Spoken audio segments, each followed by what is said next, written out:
Hello,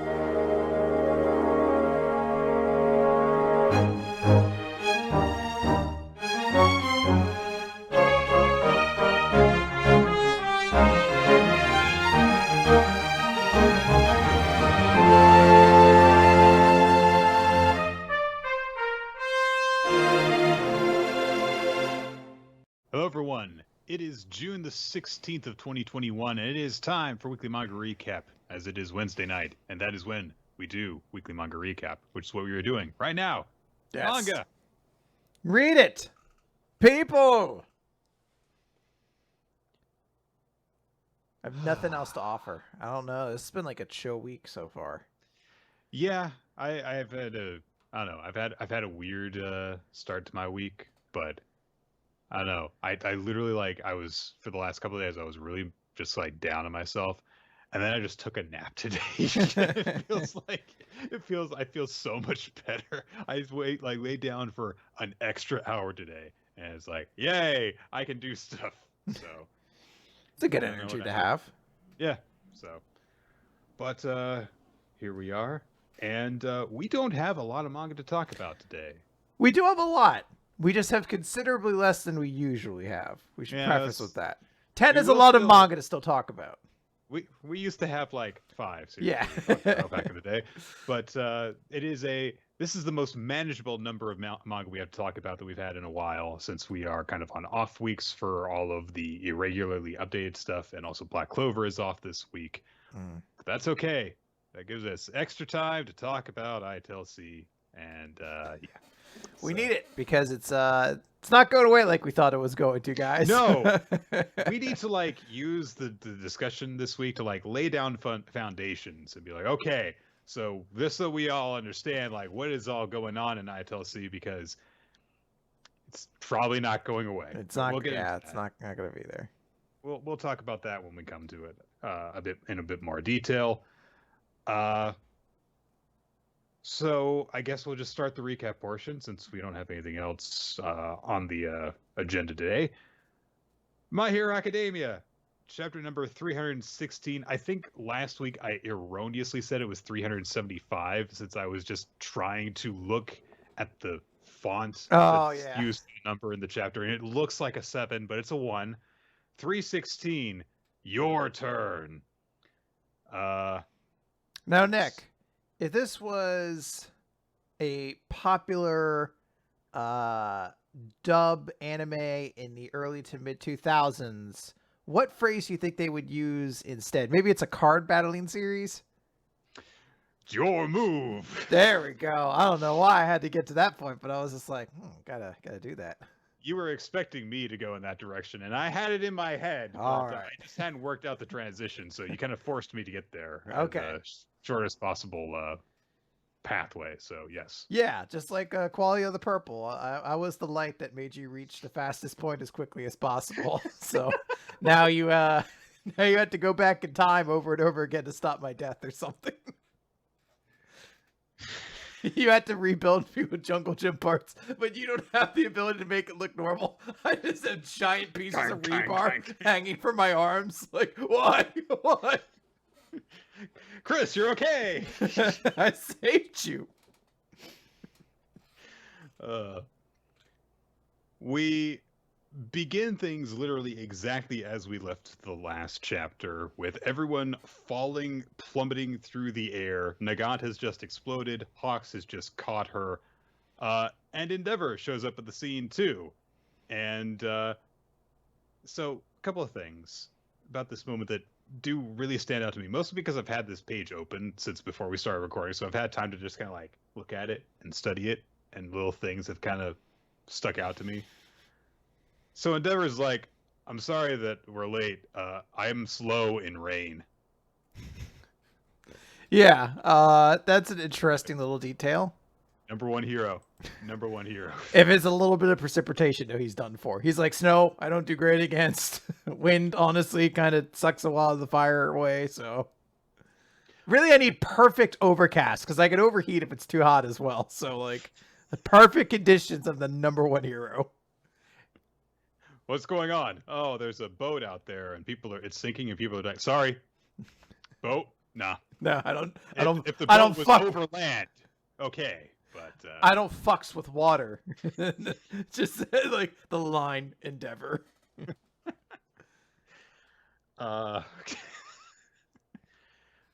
So the other thing that stands out to me is Deku starts to say, Endeavor.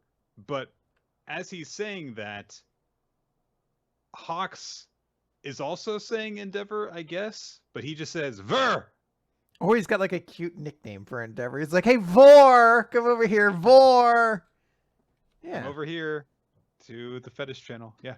So look, you can have adorable nicknames for people without it being romantic or anything. Very platonic. Nick, what is your full name? Nick Freeman. Nicholas. Well, there you go. See, and I adorably call you Squiggle Puffs. And it's not a ship thing or anything like that. It's just platonic as friends. Squiggle Play, Squiggle Puff. I pick a longer name than your actual name. Squiggle Puffs. Oh my god. So no comment. Look, it involves a nickname and me. I'm not going to participate in this conversation any longer than necessary. So anyway, Hawks has caught Lady Nagant, but he is now falling because he's like, I'm not up for flying just yet. His little wings can't carry him and her at the same time. I'm hoping that what happened was he was able to carry his own weight, and then we tried to just catch one additional person. It was like, no, that's too much. So, because otherwise, how do you get here? So Deku catches him with the black whip. Everything's cool, but oh no, Deku has been battered up by the explosion too. And but he starts warning Hawks about the explosion, and he says, "Oh, she didn't cause the explosion. All for One gave her an extra quirk and must have booby trapped her body, because this is what normal people do. Mm-hmm. They booby trap bodies." So Hawks looks down at Nagant, who honestly, for having exploded, yeah, she's looking okay. She's got a few little. She's got here. a couple Dr. Stone cracks. You just turn her to stone again. They should go away, unless they decide that's not going to happen this time. In which case, what are you going to do? But so Hawks starts using the fact that they both worked for the same agency to kind of try and like urgently reach her and try to get her to say some stuff. And he says, "Hey, look, I know that you're better than just some minion for All for One. Now that you fought the kid, I know that you realize that we can't be giving up on this world, so you have to tell us, you have to leave us with some hope to hold on to. He used you, but don't let it end with that. You're a hero. You're Lady Nagant." And it's like, so I keep getting the impression from a lot of the stuff that's happening that Nagant's actually going to die, but spoiler, it's still not clear by the end of this chapter if she died or not. So yeah, we're in an interesting spot. But Hawks is acting like she is going to die at any second now. But Nagant is thinking to herself like, oh, so he worked at the Safety Commission too, huh? So just like me, he must have done horrible things. But then why? How do you still have that glimmer in your eye? The road only leads to chaos. The way forward is shrouded in darkness. So how? How are you people still so? And she thinks back to when she was a little kid, and she, wanted to be a good guy hero. She thinks back to when she used to be the cover art for a lo-fi hip hop channel on YouTube. Oh my God, it does look like that, doesn't it? Just needs a cat in the background to just like really tie everything together. So like Lady Nagant's lo-fi hip hop beats to study to would be just that, but also occasionally you just hear sniper rifle going off. High intense or high caliber bullet fires going on every so often. That's to make sure you don't fall asleep while you're studying. Just jolts you awake at random intervals. Like, get back to studying. Yeah. Oh God. And that upped my anxiety with this upcoming test. Good. You had to be on edge. Nagant says within 2 months that she was supposed to bring the target to a mansion in Highbury Woods, and it's not just her. He also reached out to others. But then after she reports this to them, she asks of Hawks, "Tell me, Mr. Replacement, my soul couldn't take anymore, so how do you still have that look in your eye?" And Hawks also thinks about when he was a little kid and he had his little Endeavor toy. And he says, "Well, I wasn't alone in this. What can I say, though, too? I'm optimistic to a fault." Well, isn't that just fucking great? Good for you for enduring all the mental torture. He's like, "Didn't you have a stuffy?" Yeah, that was on you then. You should have had a stuffy of Endeavor. A stuffed animal. It's so obvious. Why didn't I think of it? Oh man, if I just had a stuffed animal to project all of my emotional torment onto, then maybe I would be able to endure this, and maybe I wouldn't have turned to a life of crime, and maybe I wouldn't have exploded. He's like, "I didn't say she wouldn't have exploded. That might have happened in every timeline. We don't know." Endeavor comes by. He has grabbed Chisaki and is pulling him over. He's still freaking out a bit over everything because Nagant now can't really hold up her end of the deal because she's either dead and or caught. And so he starts demanding of her while he's kind of struggling against Endeavor's clutch. "Take me to the boss. I gotta tell him I'm sorry." And Deku, you don't look happy to see Chisaki now that he's out of the very dangerous situation. So he was looking very super serious in the rain with his bangs washing over his eyes. And he says while Chisaki is screaming about going to see the boss, "Do you remember everything you did to Eri?" And Chisaki's like, yeah, right, Eri, the source, the ultimate hope for my power. Yeah, that'd be great." And Deku says, "You want to say sorry, don't you? If you're willing to direct the same energy toward Eri, then I'll honor your deal in leading Nagant's place." Just wants to get the little girl some closure. Yeah, that's a good. I mean, it's good that he's thinking of Eri. I don't know if Eri should necessarily. She's still very young. I don't know if she needs to see him again, but I do like the idea of like you need to make amends to the people you fucked over as opposed to making amends to. Oh, I guess the boss is also somebody fucked over, so I guess that's another one he needs to get to at some point. I do appreciate the way that he's just like, that's all that he thinks about when he sees Chisaki, because he's like, "You've got a lot to answer for, and you're not even thinking about her right now, but I'm going to make you deal with that." And Chisaki doesn't really say anything about it. He's just like, "Oh, I could go and see the boss if I pretend to say sorry to a little girl? Okay. I've got no arms." Yeah. All Might comes by in the car, with a lot more cracks on his windshield, but everything's okay. And of course, he's desperate to know if Deku's okay. He is. And they start kind of scrambling because they need to take the villains into custody and also get medical aid for Nagant and Midoriya too. He's been shot several times, so. But Deku is looking really upset as he looks at Nagant because he hates the fact that All for One did this to her. And then we cut ahead a nebulous amount of time. As they are approaching the mansion in Highbury Woods that Nagant told them about, they've got all sorts of backup. There's a bunch of heroes there like Edgeshot, Kami Woods, Mount Lady. It looks like it's actually a relatively small group from who we do see. So I think it's just the three of them plus the three that were already there helping Deku out. So Deku is approaching, and he's got his mask on because he's super serious right now. And he's super serious, dark Deku right now. Yeah, there. He's super serious. Yes. Doesn't look like he's trying hard at all. No. He goes into the mansion. It's empty. Who could have seen this coming? The mansion is empty.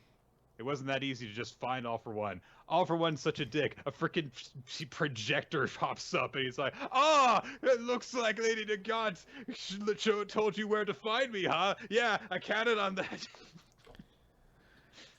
It's it's not surprising, but it is also like, oh, that's great. He's just such an asshole. Like, oh, were you trying to hoping to find me here? Yeah, look at you, winning the trust of someone who thought that she had turned away from the light forever. Yay! I knew you would do that. It was a trap the whole time. I knew my explosion wouldn't kill her before Hawks would swoop in and save her momentarily, long enough to give the location to my hideout that you would all go to. I also knew that Shisaki would, I wanted to protect everything. And I knew Endeavor would be slow because it was going to be raining that day.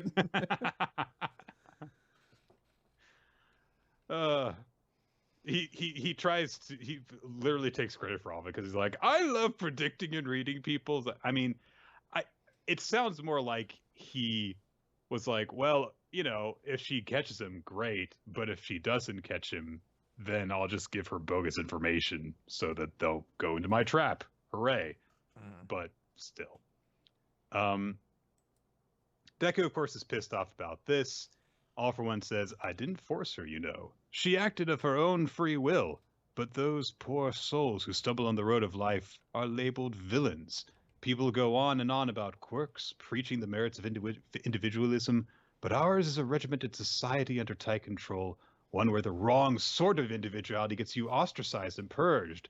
Democracy, socialism, it doesn't matter. There are no exceptions.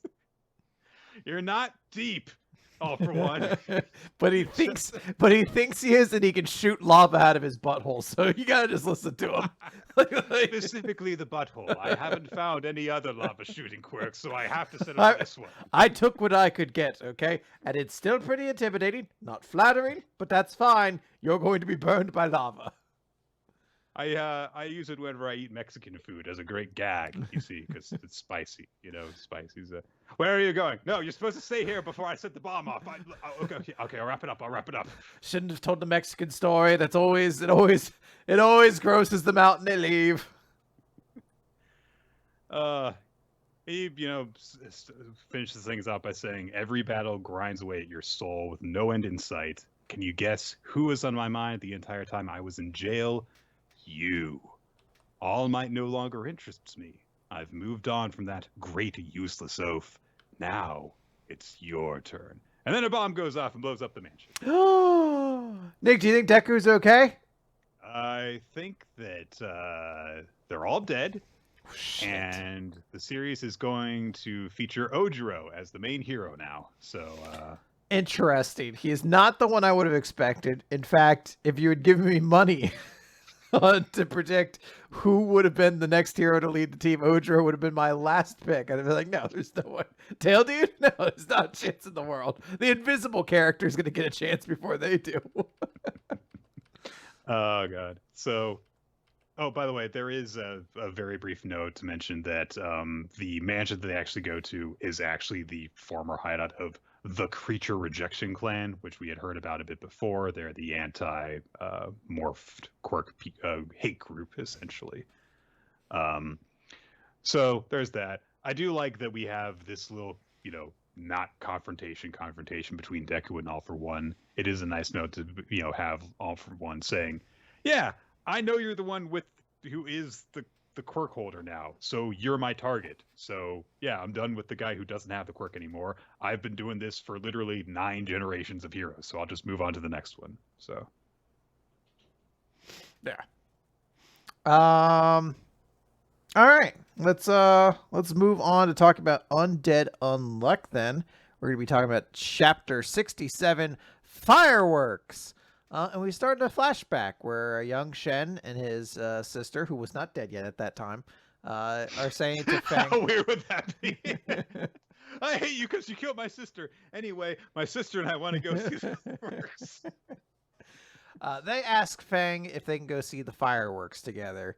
And Fang's just like, I don't know, you gotta hurry off to bed or your bodies will never grow. And they're like, no, come on, let's all watch fireworks together. And he stops and contemplates and then just says, do as you like. And then we cut back to the present where we know how to defeat Summer. It requires destroying all of the scales in the bottom of the body at the exact same time. So now they have to figure out how to do it. And essentially we get a collage of all the characters doing a cool thing. Shen explains how, like, hey, the Nyoibo staff can do all these things. It can extend, it can bend, it can enlarge. And then everyone gets ready to do a cool thing. They're going to take down Summer together. There's a moment where Apocalypse just notes, no, knowing its weak point still won't do you any good. None of the loops so far have had you been able to take down Summer. So they go to try to take down Summer, and it starts by Mui and Shen putting the Nyobo staff in his mouth and enlarging it. So it basically, like, yeah, it's just like, it's like snaps it into one place, basically. Then we have Top running away, being hard to catch, and then Shikara using Unmoved to basically stop the Summer in one long spiral, and then Tatiana gets underneath it. Also Undead Unluck, Undead Unluck use a combo attack on it, and then Untouchable goes underneath, activates her power, and blows up all the scales all at one time. And I cut through that because it's mostly cool action scenes, and we do get, like, you know, the 2-page spread for every character doing their thing. Untouchable, unstoppable, unmove, yeah, all that stuff. We do get a note that Shikara has some goggles so that he can stop individual targets with Unmove now, which is nifty. So that is a good point. But the emotional core of this chapter cuts back to Shen, who has actually picked up Fang's body, and he just says, hey, I still have a question I need him to answer. You know, I can't forgive him for what he's done. He killed my sister and my fellow disciple. But before all that happened, on the day of the fireworks, you remember that day, don't you? And we see the flashback, and he's like, we were on the rooftop on that hot summer night, and we watched a huge firework go off together. And on that day, I thought, and May probably did as well, that this must be what families feel like. So tell me, what were you feeling like back then? What were you thinking back then? Fang says, you fool, you were fodder to make me stronger. Nothing more, nothing less. I never once thought of any of you as family. And we see Shen has a tear go down. He says, I guess that's the truth. The truth from untruth. So Fang did care about his family. Yeah. I actually have kind of puzzled over exactly what the meaning of this is, because I was like, well, Mui is looking at him. So she could be reversing what he's trying to say. But I believe that's the implication, because he says that's the truth from untruth. Yeah. But it seems as though Shen has gotten his answer that he needed one way or another. That's the important thing. I think that the shot of his tear going down his face is really cool, because almost all of it is hidden by the tag across his face from his being a Jiangshi. So that's a really cool shot. Other than that, boy, that fight with Summer sure was epic, wasn't it? I will say this. Because I was thinking for a while, back when they first revealed, like, oh, Summer's small versions essentially eat gunpowder, so when they explode like a firework. I was like, I think we're going to be in store for a pretty cool visual when they beat the big Summer then, because it should be a big firework going off. And we do get that. We get a very huge firework going off, tying to everything. I do like how that thematically all fits together, and it does make a kind of cool end set piece. And I guess considering there's still one more UMA seasonal one to deal with, like, we couldn't spend too much time on this one, so, you know, I guess we'll see how that goes. What's the last one? Autumn? Spring still left, and technically winter is as well, but Billy and Under kind of have that one on lockdown at the moment. So it was an okay chapter. I did like the emotional stuff right at the end, but it did. The rest of it very much was like, all right, we came here to beat Summer. Okay, let's do that. Okay, we're done. Okay. Yeah. We also presumably, I guess, this opens the door up, assuming the reading is correct, that untruth from truth there. Fang, I guess, could show up again later on, maybe not as a hero, but as something. Because again, we still don't know what his negator power is, so it feels like they're saving him for something. Yes. All right. With that, sorry, I still realized what series we're talking about next. Let's talk about Eden Zero, Nick. Chapter 147, Rage, Fear, and Grief. So we start with Couchpo gets her own entry, and it has a lot of things. Like, her power is she likes to eat. Her likes is food, Her dislikes include edible things, and her special 5-star skill is appetite. Nick, is she a food-based character? Gee, I wonder. The thing that actually stood out to me about this thing, well, first there's a cute little thing because it's Pinot's analysis, and she's like, yeah, she seems to be really passionate about food, and I'm kind of jealous of that because I don't have taste. Yeah. It's okay. You will one day. That's your wish. It's okay. But the thing that stood out to me about this is Couchpo's intelligence is 5 out of 5. So I was kind of like, all right. And then immediately she starts doing a bunch of things that I was like, Couchpo can do these things? Is this why she had 5 out of 5 intelligence? So you won't question that she can perform maintenance on advanced robots? I was so worried. I was like, did I forget a detail that Couchpo took like secret robot medicine classes? Because spoiler alert, that's exactly what happens. As soon as we start, Hermit and Sister are being basically sexily robot recovered, and Couchpo has apparently taken initiative on that. She's like, don't worry, none of their injuries are life-threatening, and we can repair the damaged parts. I'm like, thank you, Dr. Couchpo? Question mark. Shiki is immediately just like, where do you take which? They find a signature. It is noted that the battle outside is trivial now, even with it just Clean and Laguna, because basically they're unmanned drones. They're very easy to shoot down. Jin locates where which is. It's like she's right here. The fact that he didn't shut off her signature means that it's basically a trap. He wants you to go here. And immediately she's like, okay, it doesn't care about, I'm going to go there. I'm getting witch back. And they're like, well, you're going to fuck up all of our plans. Don't do that. And Wise's team is in the basement. And he's just like, doesn't matter. I'm going to get witch back. You stay here. That's an order. And Couchpo's like, oh, Shiki, is that any way to talk to your friends? And I was like, I guess. See, she's got 5 out of 5 intelligence, which means she's also an ace at psychiatric evaluation. So she knows just the thing to say to someone to get them to calm down. What they didn't include was she's 5 stars in emotional intelligence, Nick. And that's really what's important. They just say, look, this is hard on all of us, but we need to stay calm. We cannot mess this up. So you meet with Wise underground, and we're going to change the mission to destroying the All-Link and getting Witch back. And Couchpo's like, I'll protect the ship. And I'm like, cool, thanks. I don't think you need to worry about that so much. I think Gene said that. Is it? Okay. That makes more sense. Because I was like, what's Couchpo going to do? But I was like, she does have 5 out of 5 intelligence. That's right. And appetite. You never know when those two might come together, those two skills. It is odd, and I think that it's largely just because these are literally the only 2 characters up and about on the entire ship to bounce off of Shiki. That's why they have to take this role. But it is odd to see these extra folds to Couchpo's character. I'm not objecting to it, by the way. I would like her to be a more interesting character. It beats the hell out of her just to be like, oh, food. I found a burrito underneath the sink and I ate it. 2 stars. But it is odd that she just suddenly starts having all of these other facets to her without anyone commenting on it. Like, even if someone had remarked like, oh, wow, I didn't know you know how to repair androids and stuff, then that would have been a little bit better.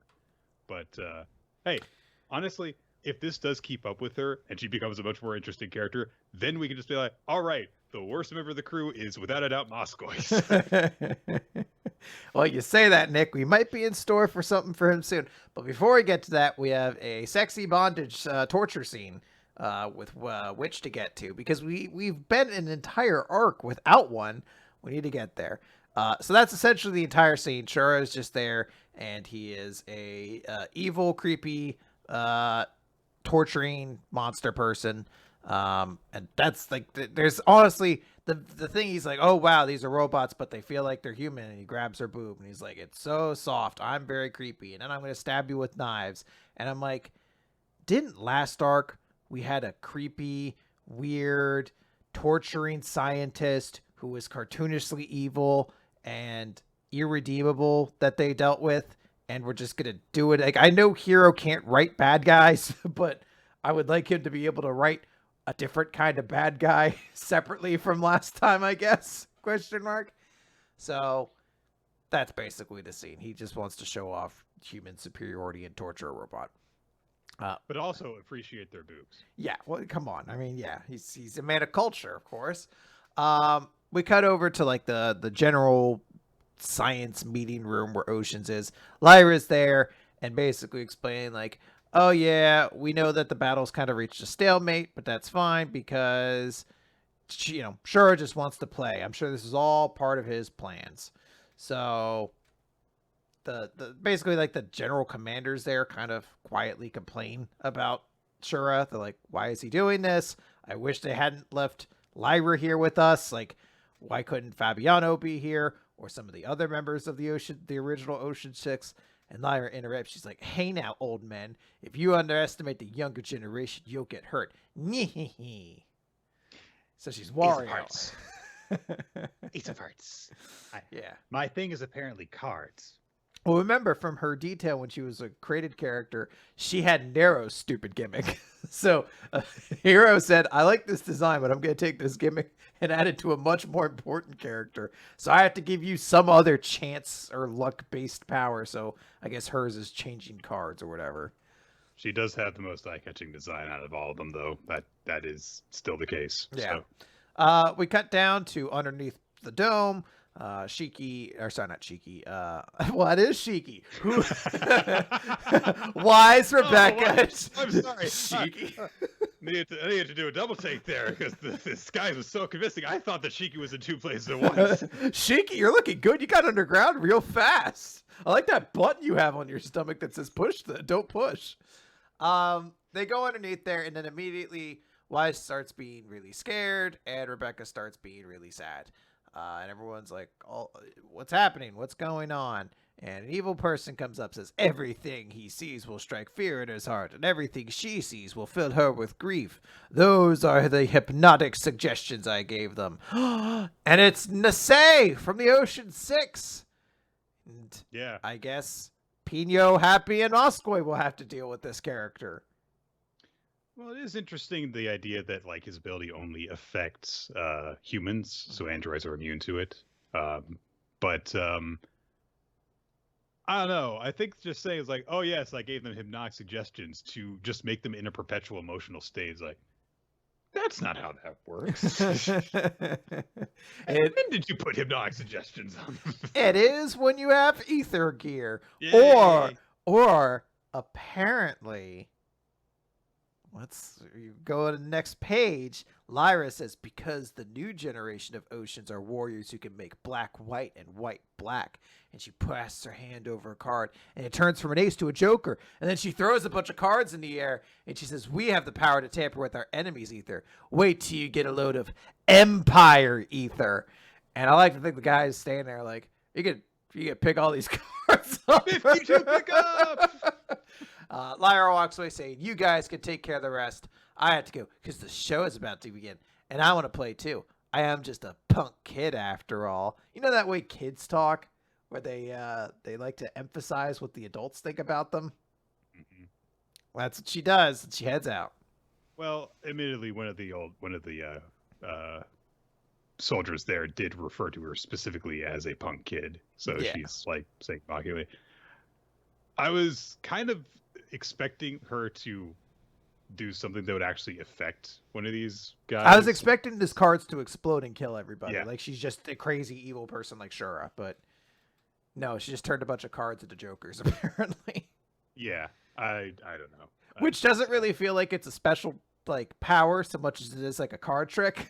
Yes. Which would be really funny if she has no powers and she just relies on like close-up magic. And Shiki's like, oh, what do I do? What do I do? And then she like stabs him in the throat. And she's like, I'm the strongest member of Oceans. Fuck your mirror world powers. Shiki, calm down. A kid, she's got my nose. She's really tricking him with that. Oh no, don't get closer, guys. She's mutilating herself. She's taking her fingers off. It's not even good magic. It's like the magic everyone does. Oh, God. She guessed what card I picked. The deck is all jokers, Shiki. They're all jokers. God, what would we do without Eden Zero in our lives? Enjoy more manga, I guess. I don't know. All right, let's go on to the Elusive Samurai, Chapter 20, Buddha, 1334, with a freaking... This cover page is gorgeous, all right? Wait, which one are we talking about? The Elusive Samurai. Didn't Elusive Samurai move to the end of the recap? I messed up. Oh, well. There, right. I tell C. Oh, no. We went from something you were real excited to talk about to be like, I guess we're talking about ITLC and how it's going to stick around for another 4 months at least. Yeah, before we get into the chapter, we should talk about this. So, word has come out that Shonen Jump is going to have 2 new series running in it. One of them is the winner of the Golden Future Cup from last year. The one shot has been adapted into an ongoing series. The other was an online limited run series and is now being picked up as an ongoing series as well. So we're going to get one this week, this coming week, and one the next week. And if 2 series are being added to Shonen Jump, the logic seemingly would be that 2 series will be dropped from Shonen Jump. Yes. It doesn't always work that way, but usually that's what it means. And we know for a fact that a series that is ending this coming week is Hardboiled Cop and Dolphin. It will be having its final chapter. So if only 2 series are being dropped, and that's one of them, 9 Dragons Ball Parade is probably the other. Yes, unfortunately. And if that's it, then that means ITLC is sticking around for a couple of months. That like you can go back whatever 2 months to whenever that chapter came out where they like time skipped forward to be like, who knows how we got to that point or whatever. We were just like, who gives a shit? The series is ending. No, apparently not, guys. We better actually find out how we get there. This series could run for quite a while. And the weird thing is, surviving for a little bit can sometimes just be delaying the inevitable, but it also sometimes gives time for series to fall below you as well. Like we've been talking about it a little bit, that Candy Flurry has been doing really badly since it started rank. Well, not horrendously, but it's trending downwards and seems to have the energy of a series that's going down. If like there's multiple things like that, ITLC could have a chance. Now, I don't think that's likely. I think ITLC is probably going to just stay near the bottom, but you never know at this point. Yeah, that is basically, you never know. As things currently stand, ITLC is not selling particularly well, and Blue Box is apparently trending very highly right now for a new series. So if like the next rotation comes down, if you had to like take 2 more series off of the current rotation, it would probably be ITLC and Candy Flurry. But you never know. It could also... It's not just down to that. It's also down to who at Shueisha is championing these series, and you never know if a series will have a spike in sales too. So. It's also very possible the next one that... It's actually more likely than anything else. The next one that'll come around will probably be 3 or more series. So it's very likely we'll probably lose more than 1 series coming around soon. But we will see how that goes. For the time being, I would guess that ITLC is going to give us at least 1 more big old case. So strap yourselves in, everybody. Okay. ITLC, Chapter 19, Hope. This chapter begins on the most amazing note possible, because the chief is just screaming, if you knew Mars' identity and everything about her, why didn't you arrest her? It's like, that's a good question. Yeah, I don't know. And Akirako just says, Risa wants an arrest that puts the suspect's needs first. Which is not how police work, but okay. They're the ITEL division, though, Nick. They can do whatever they want. The I division can do whatever it wants with its ridiculous budget, yes. So last time, Mar was going to shoot Ayaoi in the head. And we know this because there is a bullet hole smoldering on the mattress just next to Ms. Ayaoi's arm. Turns out that the reason why she didn't just shoot her in the head is because Ms. Aoi pulled the blanket down invitingly and revealed she had that portrait that Mara's dad made of her. Can you imagine if like she hadn't been able to do that in time? Oh, or I thought maybe she was always going to like intentionally kind of miss, but she had gone to the other side, just shot the painting. She's like, "Oh god damn it! All my emotional closure's just been fucking ruined."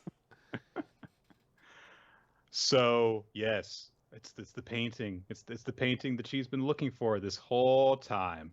And so she starts to ask, "Why is it here?" And Misawa goes, puts her finger to her lips, and says, "Because I'm a detective." Now don't play coy now. Give us the deets. Don't worry, I'll explain the whole backstory. Here you go. Long ago in a distant land. Ayaoi, the shape-shifting detective of darkness, unleashed an unspeakable series, but a foolish manga publisher wielding a magic veto button. I don't know. If you give me like literally 10 more seconds, I would have thought the whole thing through. But anyway, so Ayaoi explains to Mar, when your father passed away, the police investigated as a possible homicide. After all, your father had just inherited Mr. Garo's estate.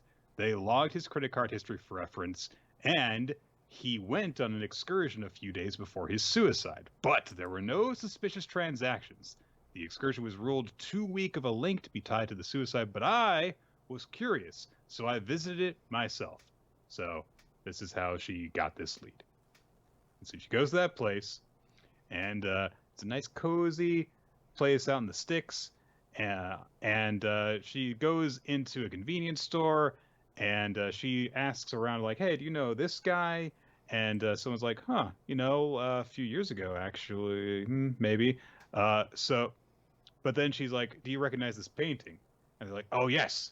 And so she goes and gets sent to another place, greets the people there, and the painting is hanging up on the wall. And the woman who was showed Ayaoi in says, "It was courtesy of the painter you spoke of on the phone. Nowadays, the elderly come to pay respect to it. Perhaps its beauty soothes the soul. One day, 6 years ago, he asked me to take the painting. The sudden request was a shock, but he was very fervent about it, so I listened to what he had to say." And so we get a flashback within a flashback to when Mar's father came and said, "Long ago on my daughter's summer break, I, Aku, the shape-shifting artist of darkness, came here to paint a picture." I thought to myself, I was like, I bet it's killing Nick inside to know that he didn't get the whole speech, and he's just right now trying to find a way to get to it again. "But I enjoyed painting with my daughter, wielding a magic brush." Oh fuck! Now it's combined the two. I don't know. You've blended them seamlessly. Jack to the Jack. The final... Back to the Jack Samurai. Jack. If you want me to stop doing the intro, just kick in the Black Eyed Peas theme. The laziest cartoon theme ever. Nick, what are you talking about? Is that everything? It's the name of the show. It did nothing else. Jack.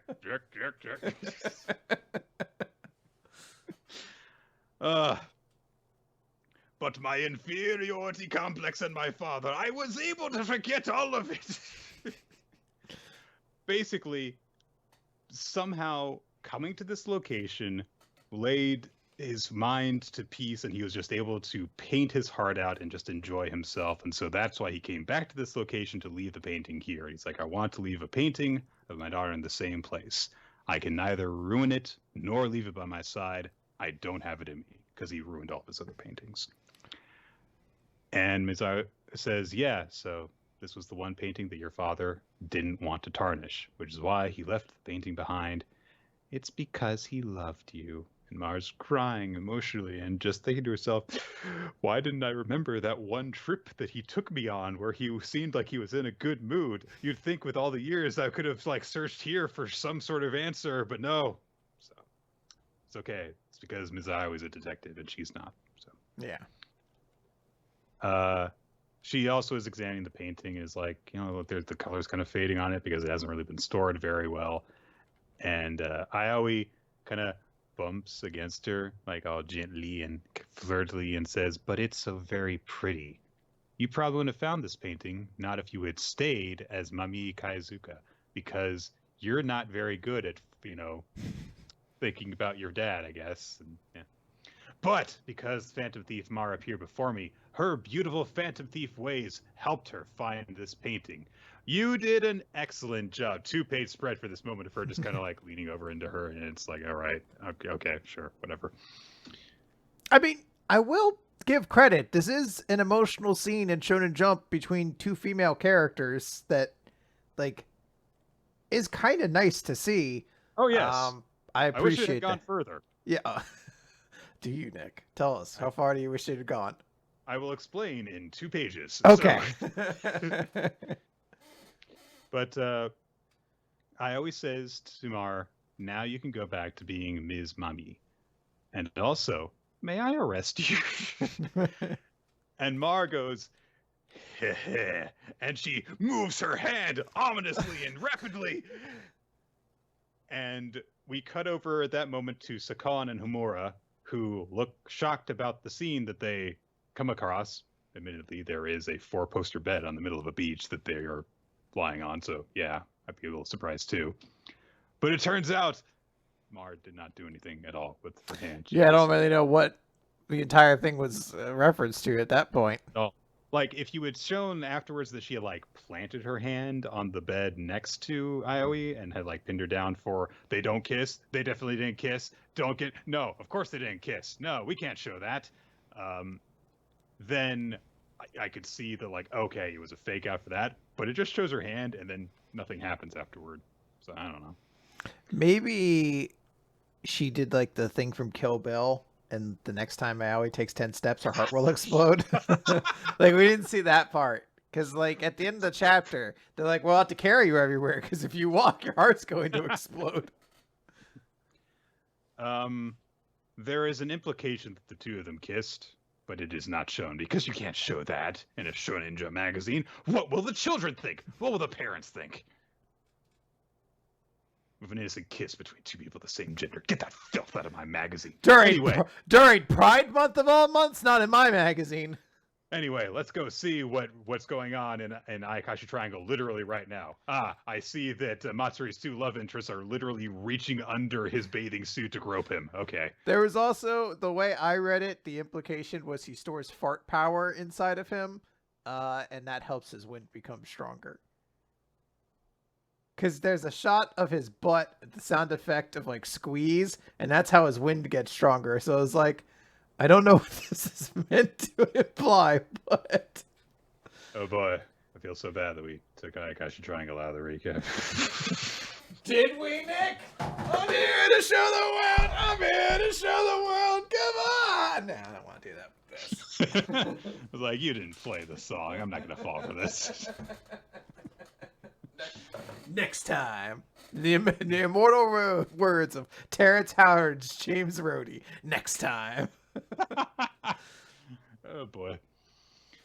So Mar is getting taken off, and then Sakan's like, "Good work, Ms. Aoi, but where's Princess on the beach?" And Ms. Aoi is like, "It's on the helicopter, it's fine." Mar says that she's being taken off by Homura, who has used handcuffs because she actually has something in her pockets besides her gun. Good to know. It's Mar actually it's handcuffs taped to a gun. So as often the gun just goes off. Ow! Well, be careful. Don't try and escape. I sat down. What do you mean?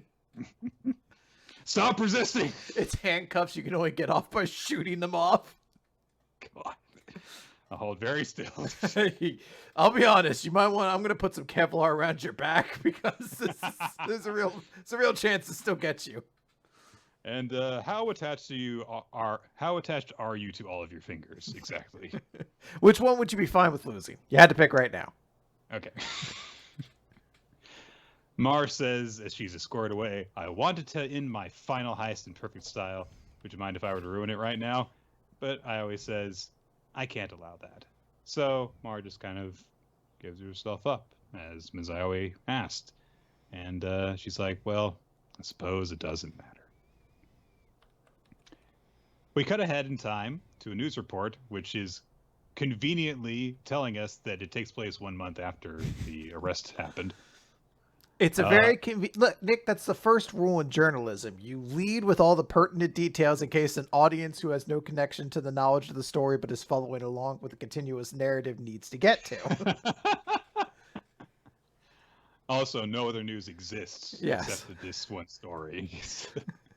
They'll turn the TV off as soon as the story stops playing. Yeah, this is the top news story: is a thief was caught, and we're giving you all the updates about it.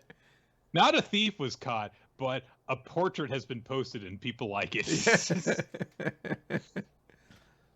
Because the portrait of her has been put up in the museum. People are flocking to it and they really like it. Then Homura brings up, by the way, Ms. Aoi, you piloted a helicopter. Ms. Aoi establishes she can't hula hoop, though. Yes, so. That's her one thing. That's what keeps her from being perfect, guys. You know? Everyone's got their one flaw. I'm waiting for the situation where, like, as a murderer is like, I'm going to shoot you if you don't hula hoop. And that's, like, the dramatic cliffhanger. Like, bum, bum, bum. What's she going to do? She can't hula hoop. Where there's, like, a really dramatic music playing, but it's just, like, the Skip It theme song from that one commercial from the 90s. Just skip it. Skip it. That's a good theme, too. Why have we not gotten... I don't know how you can condense my nostalgia into a movie, but if it does, it needs the slowed-down version remix of that. Of course, no one knows any of the other lyrics. Because what would they even be? All I cared about was skipping it. Yeah. Homura then asks Sakan, what happened to you?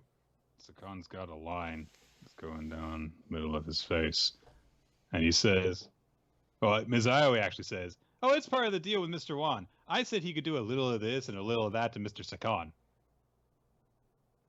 So, two things. I don't think that that's very professional to loan out your coworkers for personal favors. And two, what if he had just chopped him in half? Well, based off of the censoring we see later, it sounds like what he does is maybe less violent and perhaps more sexual in nature. I don't know why it would all be censored off.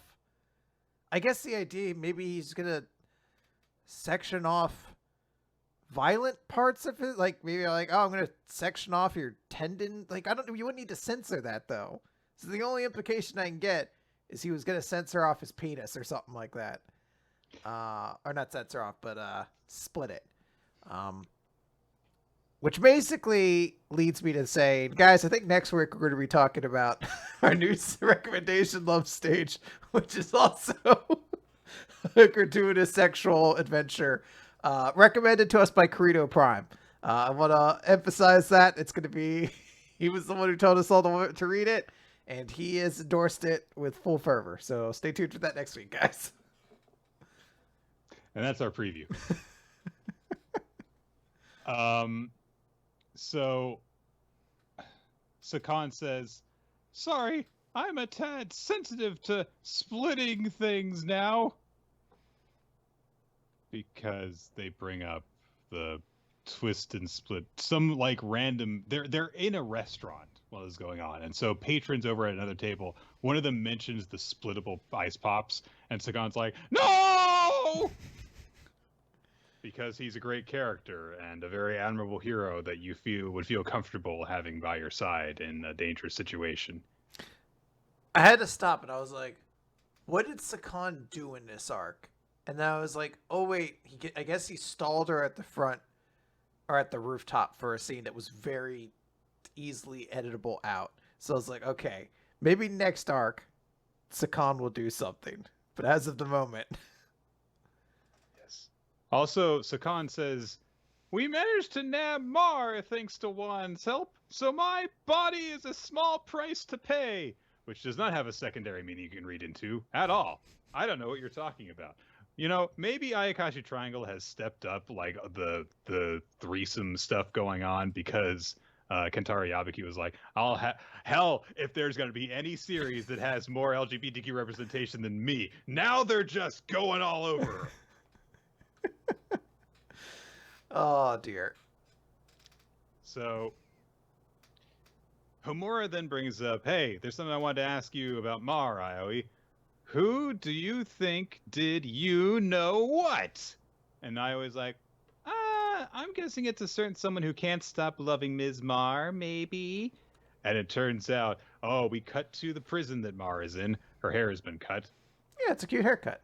It's a great haircut. But there's a report about Garo Kaizuka's Princess on the Beach was safely returned, but just the other day, tragedy befell the painting yet again. A follower of Phantom Thief, Mar, is believed to have perpetrated the crime. And there is graffiti on it in the shape of an expression that Ioi makes frequently. So Nick, she couldn't let Miss Mar deface the painting because that wouldn't be very police-like. But she will deface it on her own because that's what love tells her to do. Yeah. I mean, I know the idea is that Garo Kaizuka was just an asshole, so he kind of deserves it. He is dead. Well, it's also the notion of like, as the police, like, I guess the idea is like, ultimately the police are just a means to an end for Aoi, because she definitely did not like follow. Like, if she was like, no, law and order is necessary, she's like, fuck that, I'm going to deface this painting for the chick I love. Fuck this guy. You realize what's going on now that like the people that I was trying to save aren't dying left and right whenever they catch them? She's getting a harem. This is a harem series now. Slowly but surely. I don't know how successful of a harem it's going to be, unless there's a lot of jailbreaks. Yeah, things like that. But yeah. The actual story of this arc was actually pretty decent. It's just that ITLC, by its very nature, is insane, and some of its characters are horrendously unnecessary and stupid. So, yes. Yeah, it's a thing that's there. I did enjoy this story more than previous ones. It's less dumb than them, although it still had quite a few dumb moments in it. But apparently it's sticking around, so I will just appreciate, I guess, what train ride we get to the end. They did manage to complete a full arc. Yes. And in that regard, it was fine. So congratulations, ITLC. You managed to get a arc past your prologue, which was more than I was expecting out of you. Oh man, can you imagine if like this actually is what saves the series and we're just like stuck talking about it for like, years afterwards? Oh, this runs for like 15 years. We're like, remember, we're both old, even though we'd only be in our 40s. Like, Nick, do you remember when ITLC had that prologue? Listen here, it's going to end and get canceled any day now. Now let's talk about One Piece. So the fights in the Wano arc are just about to begin. We're real close.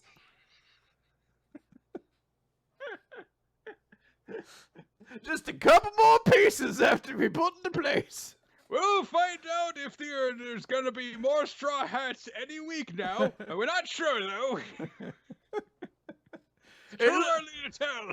It looks like Dogstorm may be down for the count, but Cat Viper's still up, so Pero Sparrow fight's still happening on the docket.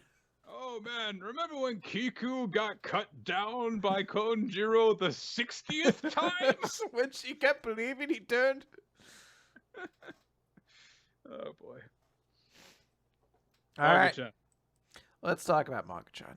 Magu-chan got out of the destruction. Chapter 47, A Desperate Struggle in Rainy Weather. It's a video game playing chapter, which people actually pointed out in our Discord that Kei Kamiki, almost all of his author comments are seemingly based around video games. So he apparently games a lot, and there are a bunch of little game jokes.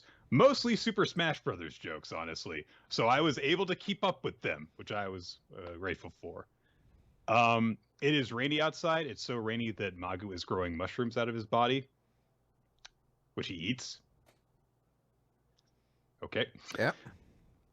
So Ruru has the perfect idea of what to do and to pass the rainy day away. She goes into her closet and pulls out, absolutely, definitely, no mistake about it, that is a Nintendo Wii. Like, there is no way it is not a Nintendo Wii. Does it make you feel ancient though, because like that's the thing. Like sometimes you Yeah. go into your closet and you're like, oh, let me pull out my old retro game console, and the version of that she pulls out is a fucking Wii, and you're like, Yeah. oh, goddamn. That thing that came out when I was in college, basically. So, um, it starts up. Magu doesn't really know what to do with this. He tries to eat the controller briefly, but Ruru explains, what it is and how it works and stuff. And she says that she actually got this from Ren and Rin when they were just kind of getting rid of their old stuff, so she got it free. And she's like, "This game is super smart animals." It's a Super Smash Brothers fighting game where you play as animals. So Oh, I heard they just unleashed, revealed a new character who tosses people off cliffs.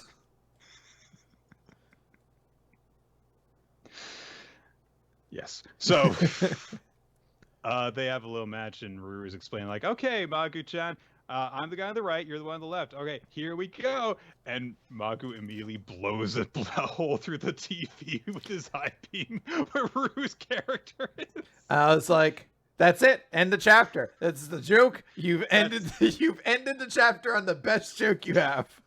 Like the rest of the chapter isn't terrible, but that is the best joke. Yes. It peaks too early. And is it judgy to say the best joke happens, I turn a page, Unera shows up, and the chapter's quality goes down from there? Perhaps. Is it also true? Yes. I do love some of the little touches because, there's the beat after he blows the hole in the screen, and then Magu's just like, "I am victorious." I won. I'm the best. And someone's at the door as Ruru is getting the shame rope ready, tying it around Magu. It's a nice little detail. It's Uneris. Wouldn't you know it? And Uneris is like in a schoolgirl uniform, which is like, she's like, "Oh, because I thought that was just the appropriate thing to wear because it was raining outside." I'm familiar with the manga and anime cliches. That's I'm an otaku, yes. So she uses her Providence powers to fix the video game console, and then she plays a game against Magu and destroys him. And she's doing stuff like edge guarding and high-speed crouching intimidation. I don't really get that. Teabagging. Yeah, but she's not doing it on him. I know, but you in games like Smash Brothers that don't really have like a dead body camera, you could still do that sort of stuff. Okay. So yes, she's teabagging. Yes. And Uneris destroys Magu after that, of course. And she's like, "Yeah, my main body plays video games all the time. So get good."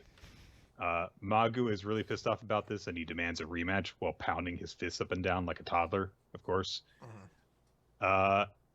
Magu cannot beat her, though, no matter how many times he tries. And Magu is really pissed off about this. Ruru tries to cheer him up with dinner and stuff, but instead he just plays the game all night after that. And he's still not any good because he's just kind of doing this to fight, and that's not how you actually win most fighting games. So that doesn't work, but he launches on a training arc that lasts 3 panels. Thank you. Including a little cool detail where he's using his morphalactics to practice against. So that's pretty clever. And then he goes to challenge Uneris again, and Uneris is just like, "Let's make this more interesting. I'll unnecessarily enchant the game.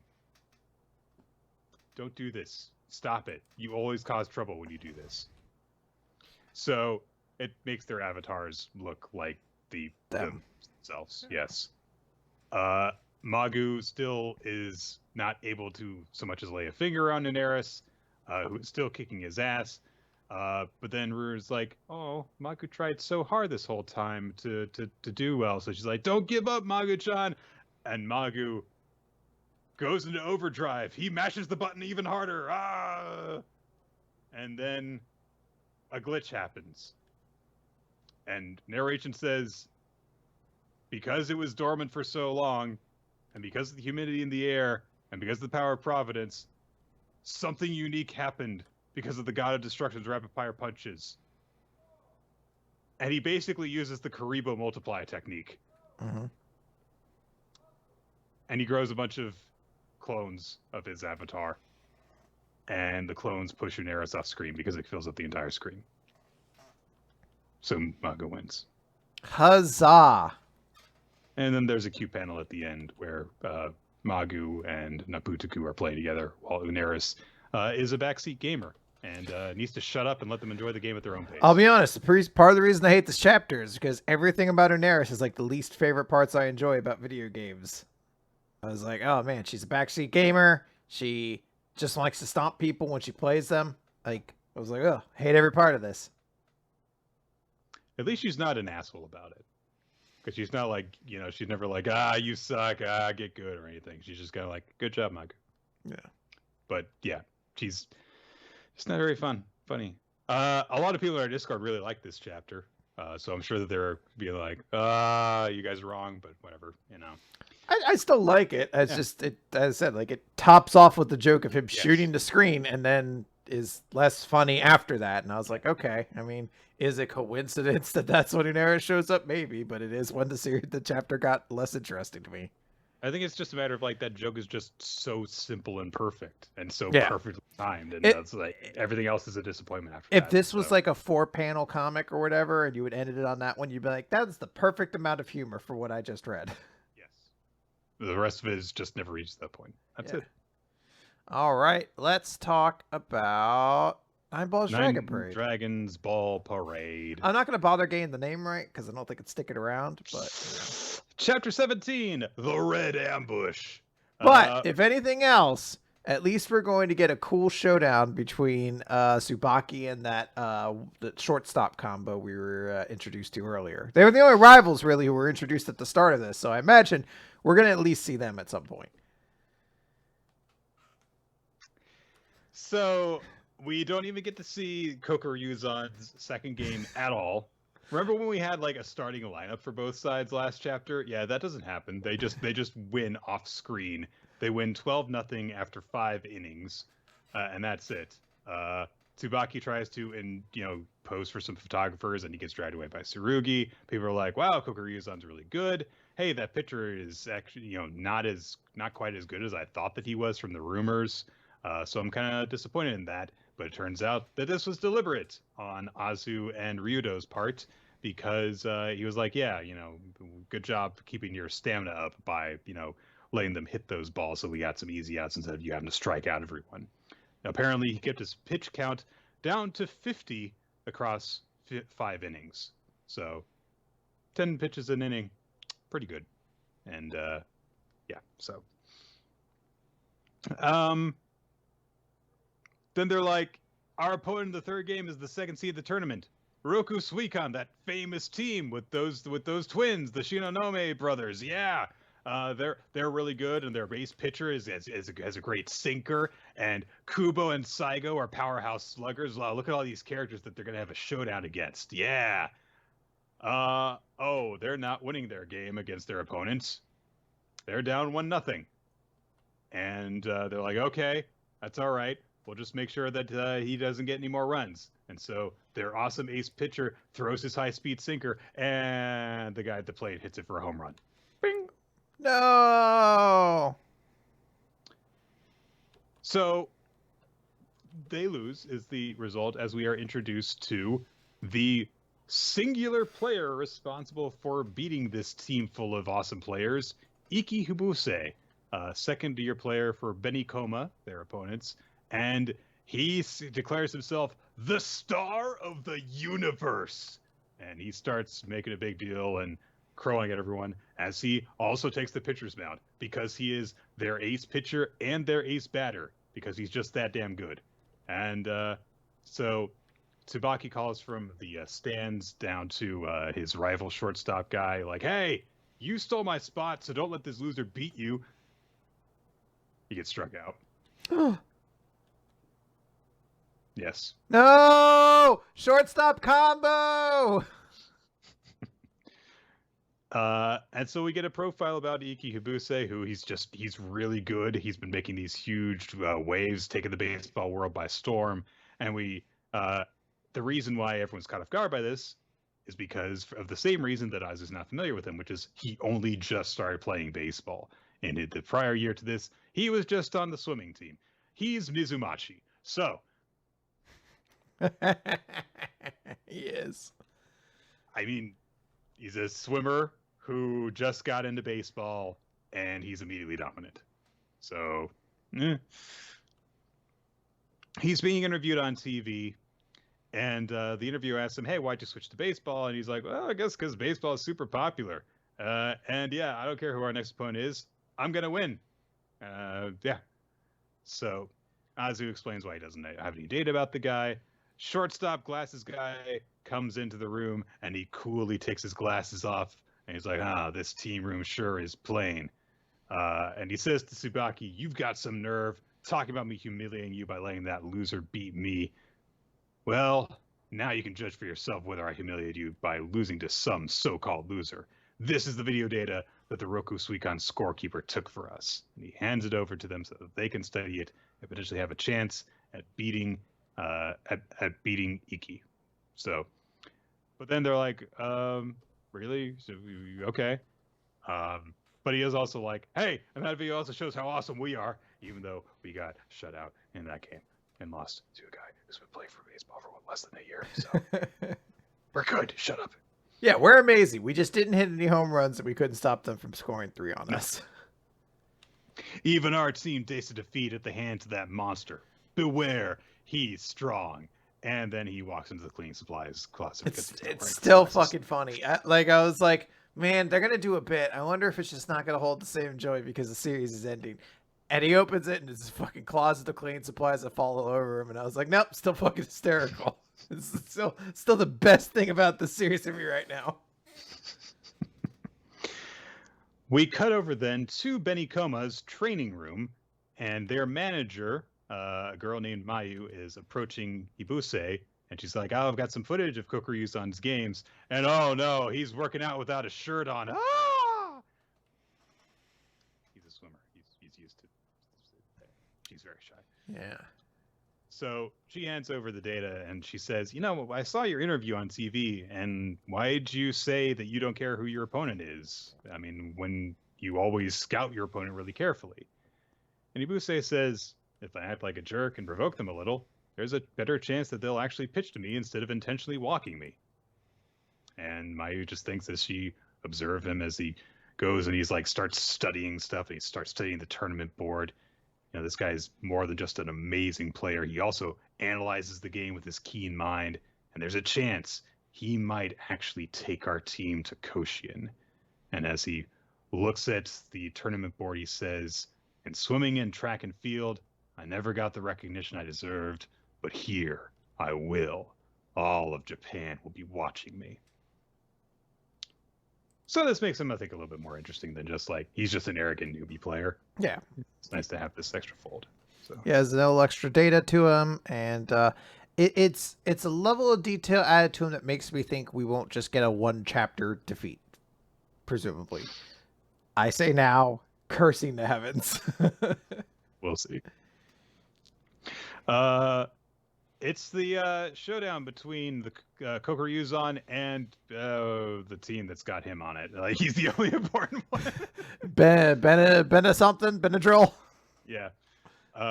Tsubaki is, of course, first up to plate, and he stares down this pitcher while pointing his bat at him. He's like, "You'll see who the real star is. Bring it on, Mr. Supporting Character." What an asshole. Yeah. So, this series is in full-on fast-forward mode. It's a shame, but yeah, we're probably going to be saying goodbye to this series in 2 weeks. But oh well. In the meantime, we are going to get a game? Question mark? I don't know. It was one of those moments where like, well, last week wasn't a game. Maybe we'll get to see the second round. No, they won that one even harder than the first one, it looks like. And we didn't even see any of it. We just skipped right to the end. So maybe we'll see something here, particularly because this one seems to involve Tsubaki, at least to some extent, who's one of the major characters. So hopefully. Let's go over to Dr. Stone. It's time to get stoned, Nick. For Z equals 200. Congrats! Future engine. It's almost about to pass Demon Slayer now. Oh, yeah. How long runs. Yeah, I guess so. Yeah. Chelsea asks what they're going to do about the ship's fuel for the ship that they're building. And she points out, there's no oil anywhere around the Amazon. So what are we going to do? But Senku says the Perseus is going to be a ship of the future. So it's going to run on future energy. We're using raw stinking garbage. He had a barrel of that somewhere. Where was he keeping that? And you can't use the bones either. I don't think the bones will burn at all. Not in their current form. They need to be broken down first. Yeah. So. Also, it looks like he took it straight from the outhouse. So who's the poor fool who's shitting out bones? It's Taiju. Yeah, that makes sense. It does line up right. I also do love the reaction as he's going through this thing. He's like, yeah, it's going to be biofuel, but, raw organic components and stuff. And Suika's just like, poop! Why poop again? Yeah, she's been handling poop for an entire year before this, I guess. No, 7 years, sorry. It's like, I thought I was finally done with poop-based science. Nope, just getting started. But Gen points out, hey, though, you're using the trash to create this gas, but won't the gas just drift away? And Senku says, yeah, we need to make a tank to hold the gas. So they need this weird spherical tank in order to do it. So Kaseki builds this tank, and it's kind of got these weird edges to it because it's not a perfect sphere, which Gen thinks is going to be a problem. But Seku's like, no, it's actually perfectly fine. You fill it with water, you add a little bit of an explosion, you cause an explosion within it, and it causes it to inflate into a sphere, which I absolutely did not know that. This is apparently how they actually make round tanks, because it's just, way more difficult to actually craft a round tank without doing anything to manipulate the metal this way. So interesting. I did not know that. Yeah. We also kind of thank God a scientist of light showed us how to do it, though. Yeah. Showed us how to blow up a thing so we could fill it with poop. That seems like a pretty innocent purpose, actually, considering. I guess, yeah. Zeno is working on stuff because he says the heat of a standard furnace does not suffice for most super alloys, so we must melt them down with an electricity-based induction heater. So they have all these cables that are hanging down off of this weird device, and he says these carry water as a coolant. Otherwise, the unfathomable heat would melt the cables themselves. Crazy. He's like, I also created servers. We're going to host a samurai-based video game. We're going to use it to try to pinpoint the next prodigy of this world. Hold on a second. Who's this new assistant that's working on Dr. Stone? Oh, he gets He's like, I'm just saying, if we're not anything to this series, you should have a video game that teaches people how to fight. It's really smart. Just creeping its way into every Shonen Jump series. If we go into Elusive Samurai, it's like, all right, all your samurai training is nearly complete, but in order to perfect it, we need to use this virtual video. You need to enter into the VR world. You'd be really good at badminton, Mr. Blue Box main character, but before you do that.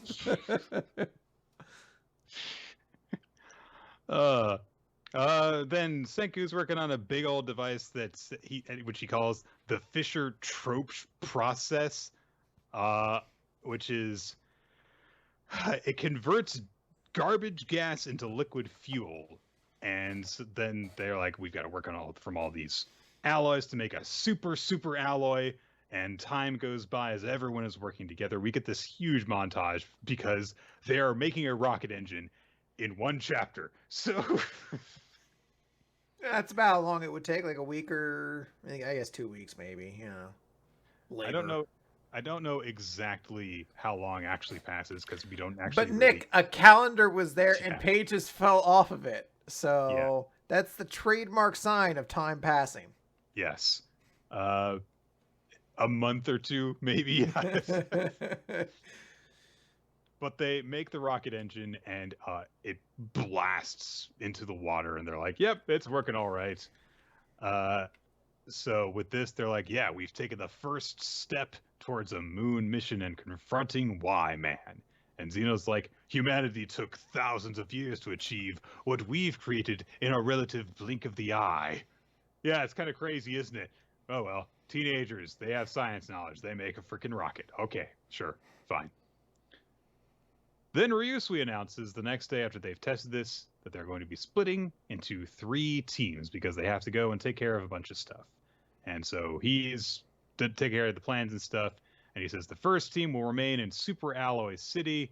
This is going to consist of Xeno, Ginro, Tsukasa, Matsukaze, and MMA Lady. So I don't really imagine we're going to be checking in on them very much. What are you talking about? All those are such important characters. Well, I guess Tsukasa is, but Yeah. And I guess Xeno is to a certain extent. But they're going to remain in Super Alloy City. The second team will be heading to Corn City in America in order to revive the people in the US and get their corn production going. This is going to be Taiju, Hyoga, Ukyo, Luna, and her servant dudes. Luna, of course, is upset about this arrangement because it means she will be separated from her beloved Senku. So Gen just kind of goes over and whispers in her ear, like, "Senku loves women who are really capable." And she's like, "Oh, I'll be fine. Yeah, I'll take care of things. Don't worry about it. I'll handle everything. I'm capable. Yes." I mean, Senku does like people who are useful. I think he said it such at a couple of points. But anyway, literally everyone else is going to establish the other cities, and this is easily the biggest group. It's like, and everyone important is going to establish other cities. You're like, okay. Also Chelsea. Yeah, pretty much. It's like the important characters. And Chelsea. Yeah. Yeah. It is all the most important characters that are always going to go on these journeys, I think. I will be shocked if any of them ever gets left behind whenever the team splits up. So yeah, Senku, Chrome, Gen, Suika, Kohaku, Francois, Ryusui, and Kaseki. And Chelsea. So this is what's going to happen. Ryusui says, "Hey, everyone, stow your fears. The rocket engine we poured our blood, sweat, and tears into isn't just for the rocket." They're putting the rocket engine on the Perseus that they're just blasting around the water that way. All right, sure.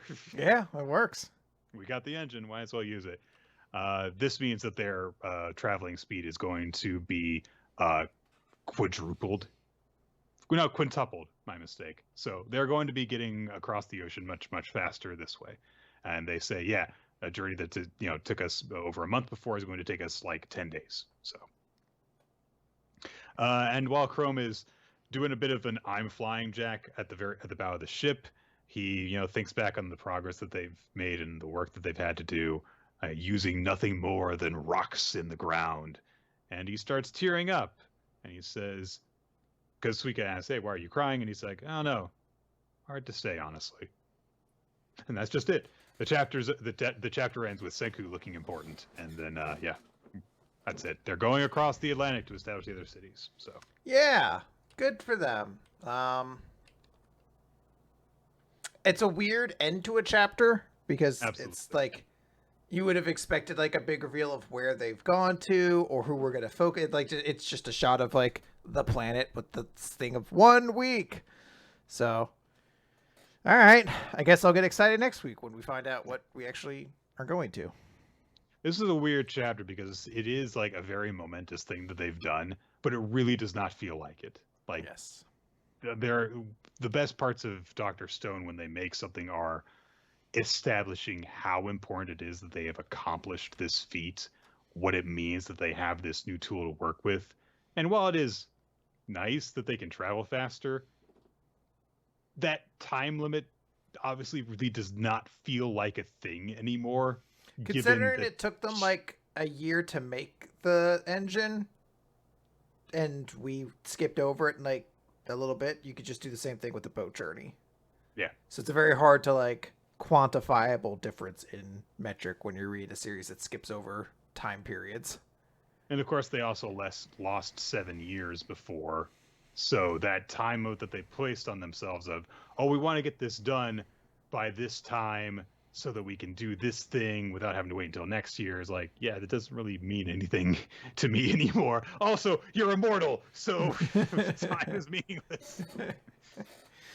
All right, well, we want to move on then? To Mashle. Well, let's talk about Mashle, Nick. Magic and Muscles, Chapter 66, Mash Burn Dead, and the weighty revelation. Adam Jobs! That's how the chapter starts. Adam Jobs, the most powerful wizard the world had seen. Basically, the, oh god, who was it? The third Hokage? He was the one who trained Jiraiya, Orochimaru, and Tsunade? That is absolutely correct, yes. Hot dog. He's basically that. He was the mentor for these three people. I have to assume Adam Jobs is a reference to Steve Jobs. Other than that, I have no idea what this name is meant to do. He is wearing a turtleneck. Yeah, so. I have to assume that's what they're going for there. You know what actually it makes me think of, because of the exact way you said the name Adam Jobs? Reminds me of Adam Bomb, the wrestler from the 90s WWF. Oh, boy. How many obscure wrestling references can we get into Mashle this week? I don't know. Well, we'll have to see. We're gonna see. You know, we're gonna carry on. They explained that he was from magic education to the Bureau's establishment. He was the one whose vast influence was felt. He basically changed everything. And then he later spent his rest of his years on the public assistance of those unable to use magic. Noblesse oblige, the strong serve the weak. He left that ideal to his three pupils, including Wahlberg. I don't think that's how you say it, but keep going. How's it said? I think it's noblesse oblige. Noblesse? It's like Latin, isn't it? I don't know. I was like, it's like a fancy way of saying. I thought it was a magic word at first. I was like, oh, it's like some magic term. It's like muggles, you know. Who knows what it's supposed to mean? And then apparently it's a national term. I don't know. Anyway, the spell that Innocent Zero cast opens up the coffin, and it is literally the same scene as when the third Hokage had to fight the first two Hokages, basically. They open it up, boom, Adam Jobs is there. Damn it, it is noblesse oblige. Yeah, hot dog. I'm unintentionally right. This is just like, come on, Christopher, think of a weird random wrestling reference. This is like when Damien Sandow was the stunt man for The Miz and did he unintentionally win matches doing that? Sometimes. There you go. All right, well, that's one on the board. Oh, man, if I had like a scoreboard I could be pointing to, I got one. A great gimmick. So he basically is like, hey, I've finally acquired magic to restore life from a fragment of flesh. Not only that, it restores them to the previous form, but does not bring the mind. So another character, Necros Mance, will be taking over, basically puppeteering the body. And he's like, yes, that's my specialty. So now you'll have to fight your old master. And Wahlberg's just like, how far do you intend to push me? And unlocks a bunch of magic, and he's very terrifying. And we just see Innocent Zero saying, our master lived a long life, but even he couldn't fight decrepitude.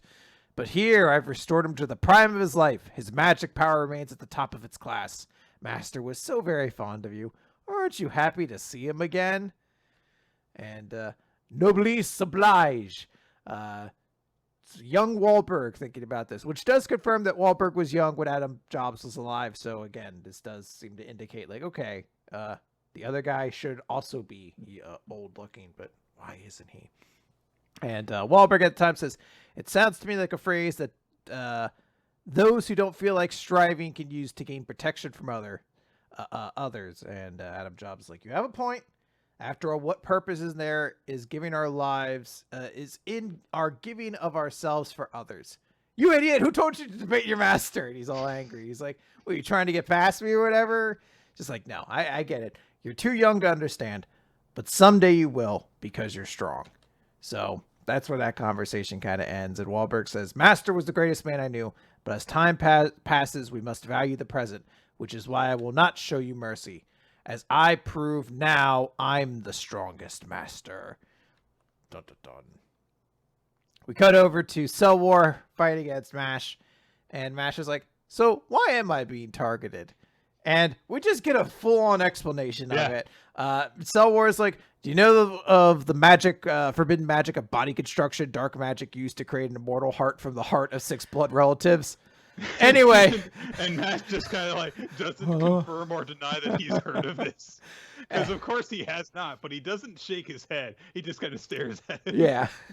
So Cellwar continues, Father prepared 6 different children to be raised as vessel for their hearts. In short, you are a creation of Father's. He made you for his perfect body. You exist for your parts. And Mash has this face of, but it's got like the tiny little hands on it and everything. And Cellwar is like, you should be happy. It's quite an honor. You'll become part of a nearly godlike being. And Mash is like, so I'm like the protein you need to build new muscles? That's what I am? And Cellwar doesn't say anything. Mash is like, huh, that's heavy. What a bombshell. My whole life. Well, time for a nap. And he lays down and goes to fucking sleep. He has like the fucking snot bubble and everything. And it's exactly how I would react to that thing. Like, I'm just going to see if I can sleep this off. Because immediately Cellwar wakes him up and Mash's like, oh, I was hoping this might just be a dream. Where is he keeping the pillow? And then he immediately follows up by saying, by the way, are we siblings? And of course, Cellwar's like, no, I'm just a clone given when, created when Father gave his blood to a corpse. I exist solely so Father can achieve his goals. This is the greatest honor imaginable to become the part of Father's body. So, but when he chose a waste of space like you, I can't stand it. Your life was worthless anyway. Be happy it has so use. Now, to beat you have to.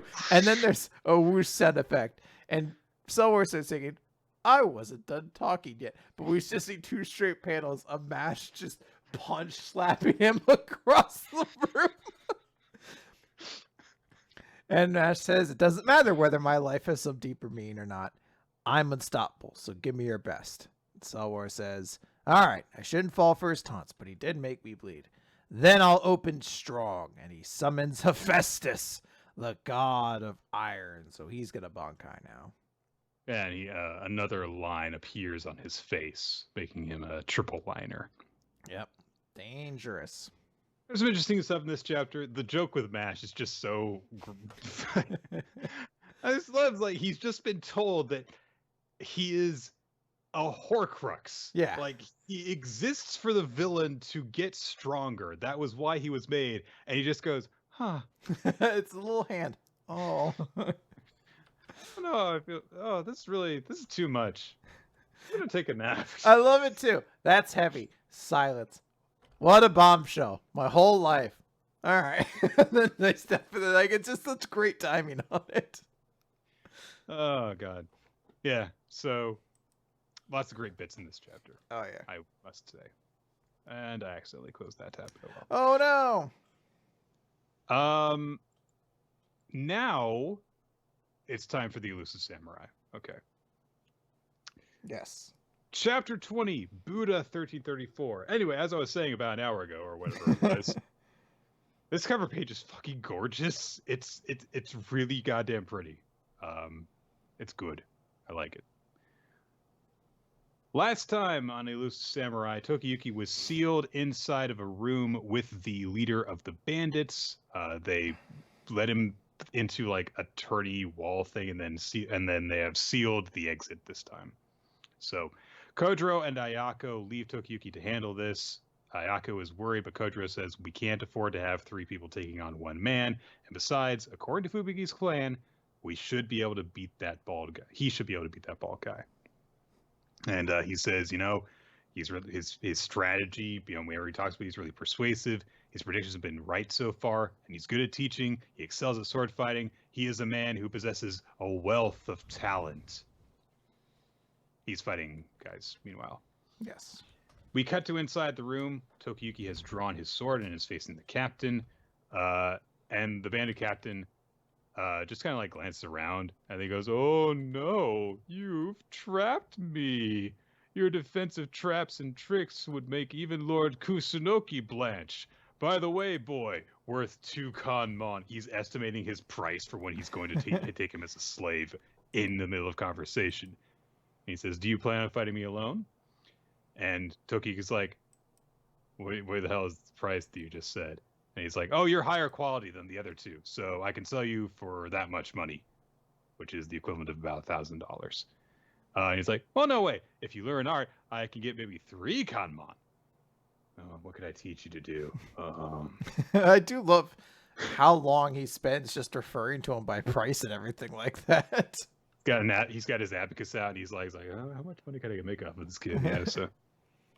And Tokiyuki's like, geez, he just does not care that he's trapped in here with me. He just sees me as a bunch of money. So Tokiyuki points his sword at the captain, and he says, were you the one who ordered the slaughter of the parents and all the children? And he's like, yeah. Why'd you do that? Like, not even slavers do that. They spare the mothers, usually, at least. And he's like, that's a good question. Boy, worth 4 kanmon. Because he asks smart questions, so I guess he can make more money off of him. Whatever. And he just gets a little bit weird at this point, and he says, feels good when we kill the parents.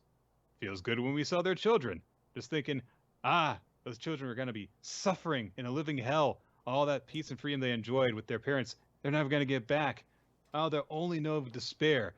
I will have such thoughts as I get drunk with the money from selling them, and gradually my heart will fill with blissful intoxication. And he's drooling while he says this. Ugh. So Tokiyuki's like, okay, you're the worst. I won't. Yeah, I can kill you now. You can go. And then he says, let's duel. But with swords, swords. So. Your move. Yes.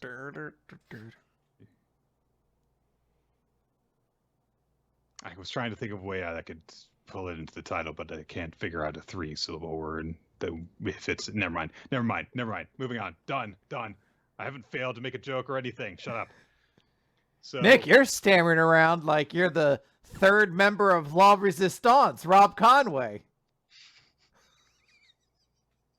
Boom, another one on the board. Did he have a stuttering gimmick at one point? No, but Goldust did at one point. Another one up on the board. Definitely, the Goldust is not obscure. Come on. No, but it is obscure to note he used to go on Howard Stern and continued doing the gimmick while he was on there. Yes, full credit to him. Keeping that kayfabe alive. The kayfabe that Goldust was thrown into an electrical power grid and developed a wacky stutter that was only really sexual in nature. So you could say, "Oh, the cockles of my heart" and things like that. Was that when he was in a tag team with Booker? I feel like it was after that, or it might have been right around Book Dust, whatever they called themselves. Gold Book, or I don't think they actually gave them a full name. So after this bold declaration by Tokiyuki, the captain asks, "What's your name?" And of course, he proclaims to be Chojumaru. And he's like, all right, Chojumaru, boy, worth 4 kanmon. And Tokiyuki can see the parentheses of him estimating the price, I guess. It's really weird fourth wall breaking. But he says, all right, my apologies. In appreciation of your bravery, I should view you as a warrior and not something up for sale. And so Tokiyuki in return asks for his name, and he says, I have gone by many names, but Shokan is one of them. And he draws his sword. And he said, we get finally our big Nanbokucho tag for this opponent as the two of them kind of circle each other within this shack. He's introduced as the Demon of Disbelief, Shokan the Heretic, which is pretty cool. We cover to Fubuki, who is fighting 2 of the bandit general guys, and he kind of signals while he's holding them off, and Ayako and Kotaro come up from behind them to try and attack them, but they notice the signal this time, and so it doesn't work. And they demand to know where their boss is, and they're like, oh yeah, you're never going to be able to find him. You might find him if you beat us, but you're not. You're going to lose. So, but How dare you say that? I'm not going to lose. He You know who attacks. used to lose a lot? Scotty Goldman, aka the alter ego of Colt Cabana, back when he was a WWE wrestler. Oh my God, he did, yeah. On the board. You know, one of the Young Bucks wrestled a couple of times on like SmackDown as a jobber too. Yeah, it was So Matt, weird. I think. Yeah. Yeah. So one of the generals tries to go after the kids and kind of gets separated from the other one. The other guy proclaims that he is the strongest member of the Seigi group, while Fubuki kind of like casually walks away from him, and he's like, "Yeah, I realized something when we crossed swords earlier. It seems you don't want anyone to know, so I brought you here. The strongest one is actually you, right?"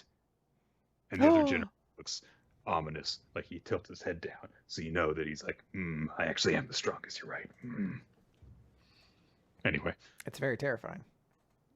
It's a cool shot, but it's Yeah. like, yeah, all right. We cut over to Shokan and Tokiyuki. Shokan is just kind of like casually advancing and swiping his sword back and forth while Tokiyuki's dancing around him. And Shokan just says, like, I kind of know your strategy. You led me into these cramped quarters because, I'm big and I've got a big sword, and you think that my sword will get stuck in the wall and then you'll be able to finish me off that way. But that's not going to work on me. I'm a bandit.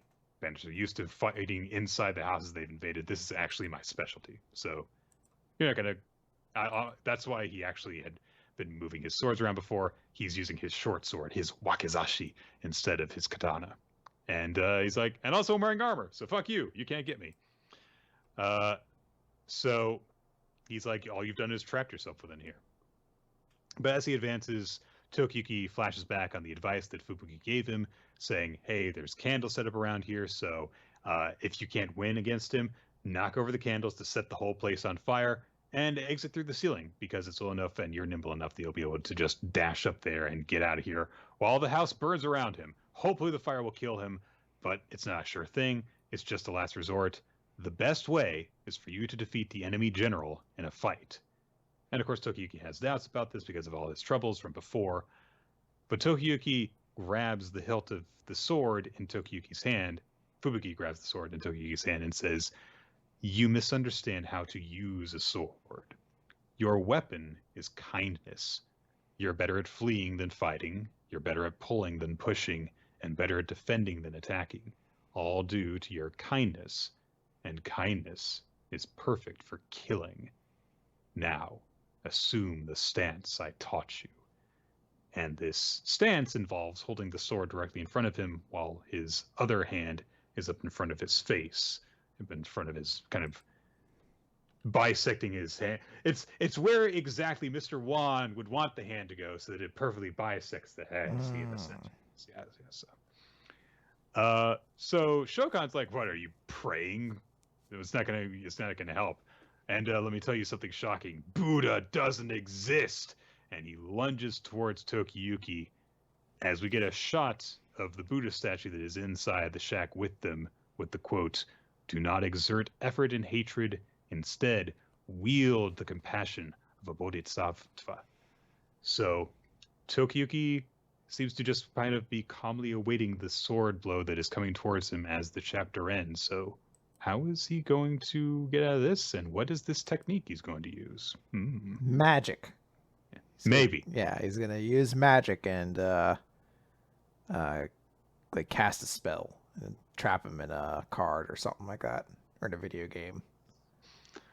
Or he's going to use magic to make his creepy doll come to life so that when Shokan stomps on it, it'll make mirrors break and lights turn off and ooh, magic! I've yet to actually see the skit.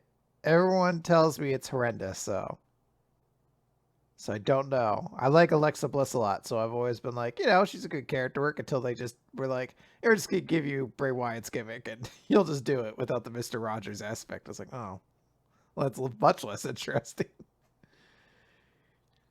So yeah, this was a cool chapter. I quite enjoyed it. And I'm very excited to see what this new technique of Tokiyuki's is. So, yeah. Ooh. Speaking of mirrors breaking, remember when Mojo Rawley had established he had a new dominant heel persona where he'd look angry in a mirror and it would break? Yeah, remember when he had Riddick Moss act as his bodyguard, and then Riddick Moss immediately betrayed him for the 24/7 championship, Nick's on the board! A Riddick Moss reference! which he held on to for like 2 weeks in a row because they were just like, we don't want to put Riddick Moss on TV, so he'll lose the title. That's how you do it. Oh man. One Piece. One Chapter Piece. 1016. It's me, Otama. God, it's heartbreaking to know I'm currently doing a One Piece reread to like catch up, and I'm starting from the time skip. There's a Twitter thread if you want to check it out. Some of my thoughts. I finished Fistman Island and I've started up Punk Hazard, and I'm like, oh yeah, I'm on like chapter 660. So it's like, god damn, this is gonna be fucking. I'm gonna be rereading this for like throughout summer. Yeah, it's like 3 times longer than some of the full series that you've caught up on. Yeah, Jesus. Whew. We actually begin the chapter in Wano where the festival is taking place. Of course, everyone's kind of partying right now as they try and find some semblance of hope as their nation is basically doomed to come to an end, they feel. And we briefly spot Otoko, who is like, I wonder if Daddy is watching right now. Because they're, seeing all the fire and celebratory lighting and stuff like that. And the Tengu dude, I forget his name because he's barely shown up in this entire arc, and honestly wasn't all that important when he was introduced either. But he says, of course he is, my dear. Look how clear the sky is tonight. I'm certain he is looking down at this very moment, watching over you and the fate of the country. And of course, the thing that's actually up in the sky. That's a great transition. It's a fucking floating skull island full of monsters. There he is. There he is, like an angel descending from the sky. Huh, a lot more devil horns than I remember angels having. Then we cut to inside the guest parlor within the castle, where all the people who are kind of just waiting to see how the results of the battle go, using an Othello board to, indicate. Sorry, it's a Go board. It's not Othello, but shut up. So I think, Nick, we're American enough. We can just appropriate it and call it an Othello board and take that away, right? Look, if they don't pick up. No, wait. I honestly don't know the rules of surround those pieces, so it has to be Go. Otherwise, that column right there would have been flipped over into black. So I guess it is Go. Know the rules of Go. I just know I beat you the one time we played it. And yeah, when neither of us knew what we were doing. And I've officially retired. I'm like, I've never lost Go. I'm never gonna play it again. I'm the world champion. Yeah, my rating, my ELO is never going to go up. That's like my favorite story. The store owner of the place I work at. We have time to do tangents. He tells me he went to a Magic tournament once, and that was back when they had ELO ratings, and George went, the same our store owner. He had never played in a tournament before. He had literally no ELO. And the way Magic worked is like, if you lost a match, your ELO went down pretty bad. So the first guy he played was this like real cocky guy who shit all over George's deck, was like, this is so dumb. Why are you playing this archetype or whatever? And then George went on to beat him. And it was like a satisfying, like, good, fuck this guy. He's like the exact kind of asshole you don't want in this hobby. And afterwards, the guy was like, what's your ELO? George's like, oh, I never played before. So he's like, wait, you have no ELO? He's like, losing to someone with no ELO fucking destroys your score. And George said, I think he started crying. I was like, it's always someone like, that has to be, you're like, that was months of work and now it's all gone. Oh, man. I still got like a picture saved on my computer from when you remember back when we had a couple of duels on stream one time. Yes. A couple of Yu-Gi-Oh games.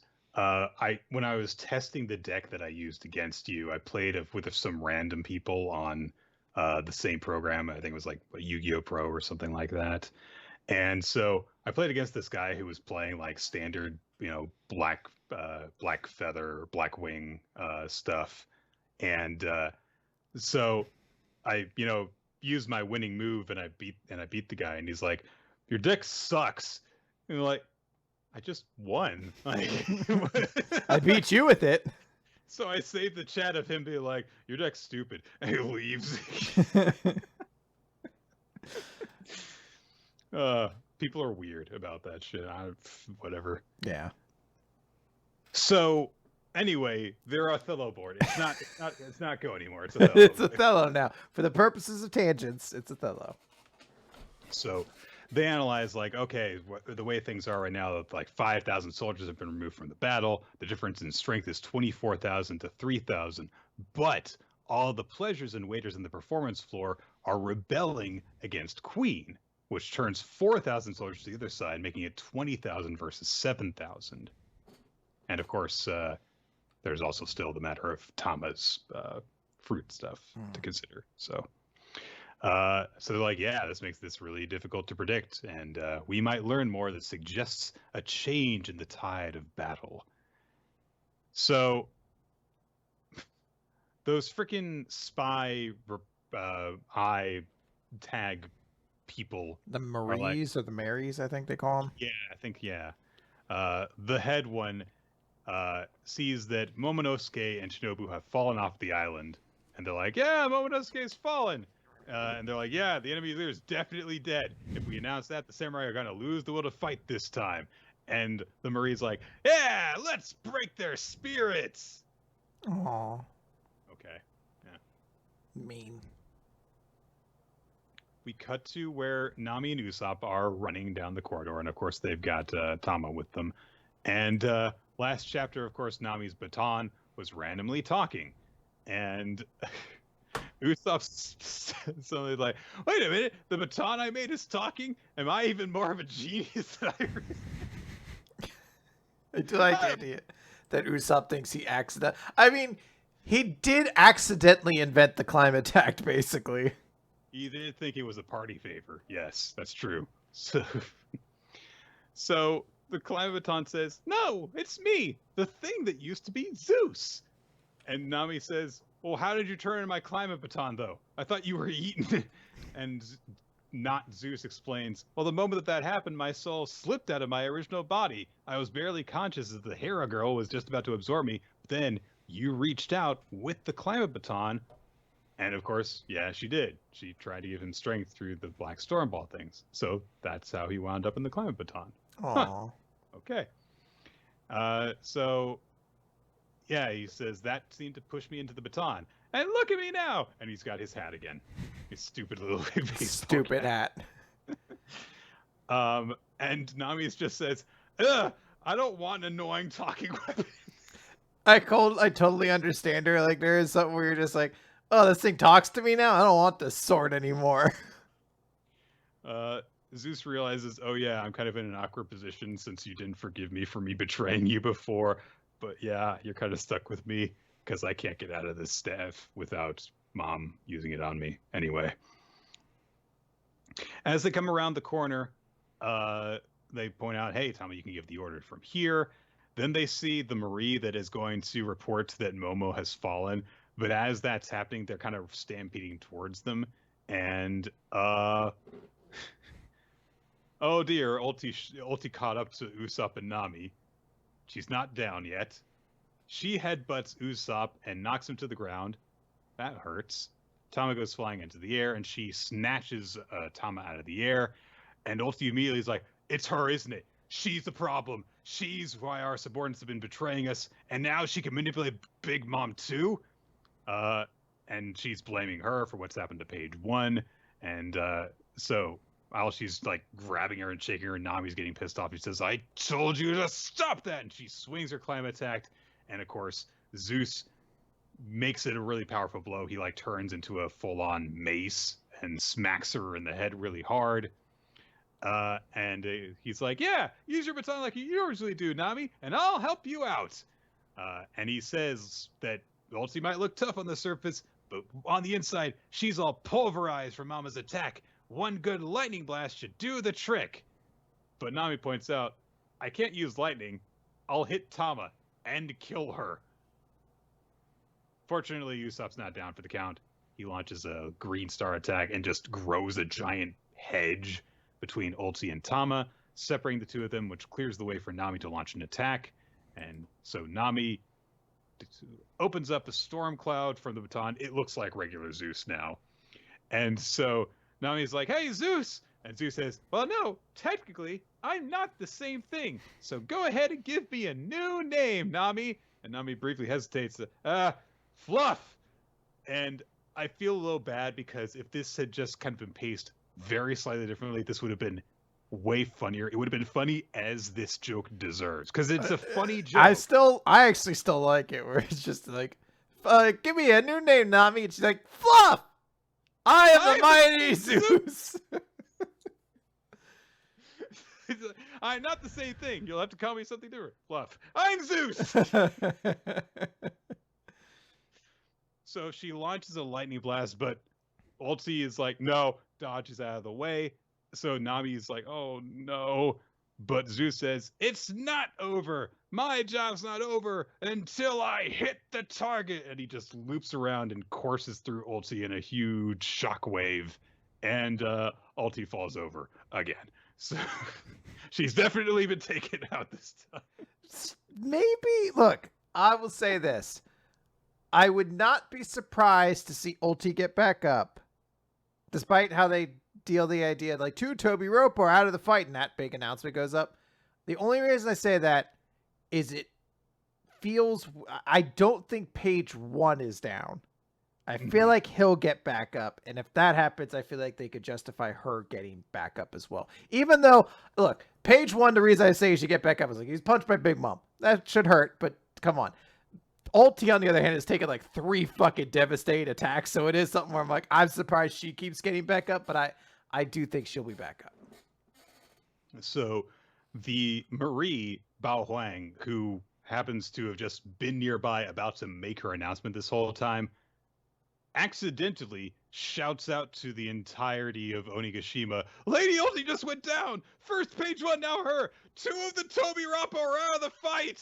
And everyone's like, awesome! I love it. It's like, who's who? Sasaki, Black Maria, Horse Guy. All the important characters react to this news. Well, the horse guy is just hanging out with I her. know. Like, Miss Ho Hang, everyone can hear you! And everyone's like, oh, what the hell? 2 of us lost?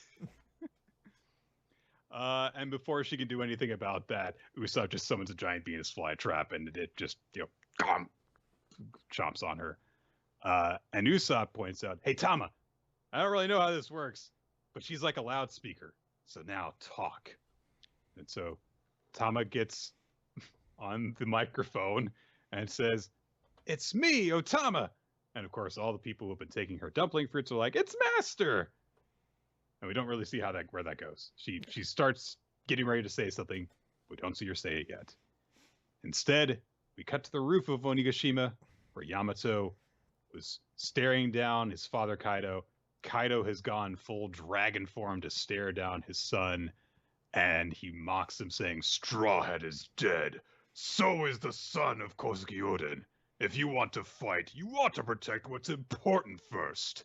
Impertinent child. So you got your cuffs off, and now you think you can leave? And Yamato says, yes, I'm going out to sea with Luffy. He said it. It's gonna happen. Yeah, that's as good as confirmed at this point. Now, I should clarify, I don't know if Yamato's going to be a Straw Hat. A bajillion %, though, Yamato is going to sail away with Luffy, though. So. I think he's going to be a Straw Hat. But Yamato says, before going out to sea with Luffy, he's got to do it only after I've driven you out of Wano, Kaido. And of course, Kaido just laughs about this. Just like, don't think I'm leaving for anywhere else. I'm here because it's Wano. There is no way in which you can beat me. Now do as I say, Yamato, and be Shogun of Wano. And Yamato says, I refuse. I already know I can't win. But Luffy is the man Kozuki Oden was waiting for. And until he returns, I'm going to hold you back. Awesome. Very cool. Really cool final confrontation between those two. And I do love that Yamato's like, yeah, you've beat me a billion times before. I can't beat you. But Luffy's going to come back, and I'm gonna hold you right here so that he'll be able to kick your ass when he gets back here. So, all right, that's gonna do it.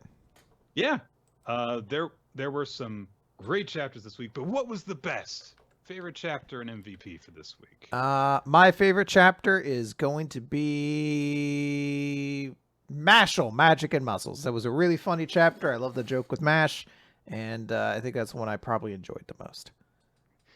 Yeah, I'm gonna agree with you.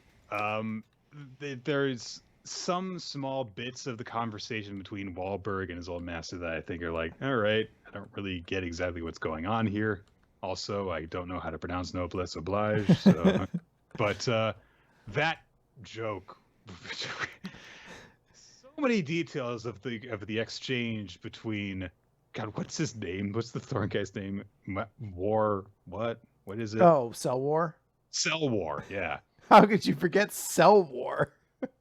So many of the little things, like the little reaction shots to MASH, where he's just blank at certain moments, the dull shock at others, and then he just like punched across the face. Yeah, it's a great exchange there. And then after MASH has been goofy for the entirety of that half chapter that conversation takes place in, then he's just like, I'm unstoppable. I don't care. So good shit. And MVP. MVP. God, MVP's freaking tough because in my mind, I want to like give it to like 3 different characters in One Piece. I think this week. You go first. I'm gonna look over the options again real quick. This is also tough because it's not just One Piece that had a lot of good examples. So, I guess no one really stood out in Dr. Stone. So, I also kind of wanted to do something for Elusive Samurai, but I don't think any singular character really stood out in that either, unless you just want to count the "you're worth this much money to me" thing. That's just. I am going to give mine to Zeus for that one joke. Okay. That one joke where he's just like, "Give me a new name. I'm Zeus." It works. You know what? Fuck it, Nick. Fuck it. I'm gonna give it to Mar. Okay. Rytel C. I'm not confident on it, but I can't pick between a One Piece character, and it's the only other series that had a memorable character. Actually, wait, no. I'm going to give it to the Glasses shortstop for opening neck closet and all the fucking shit falling on him. The swerve! You thought you were going to get an award to ITLC, but you found a way not to. I was scrolling through the page and I was like, no one from Undead Unluck really stood out. I could give it to Fang, I guess. No one from Dr. Stone. I was like, see, that was kind of cute. And that was like the last image. I was like, Nine Balls Dragon Parade. That dude opened a closet and a bunch of fucking brooms fell on him. That was pretty funny. Well, there you have it, everyone. That is our picks for best stuff that happened this week. What were the audience picks? Tell me. The audience, by the way, picked Undead Unluck as their chapter of the week, and I believe Zeus is their character of the week. Yep. All right, fair enough. Guys, that's going to do it for Weekly Manga Recap. We will see you next I love it because Ninja didn't look up the character's name, so it just says Glasses shortstop on my list. Well, join us next week when we will probably be talking about Love Stage. Yep. No. We're going to be talking about Corrido Prime Presents Love Stage because I am attaching it as much as possible to Corrido Prime. I wonder why you are so insistent about this connection.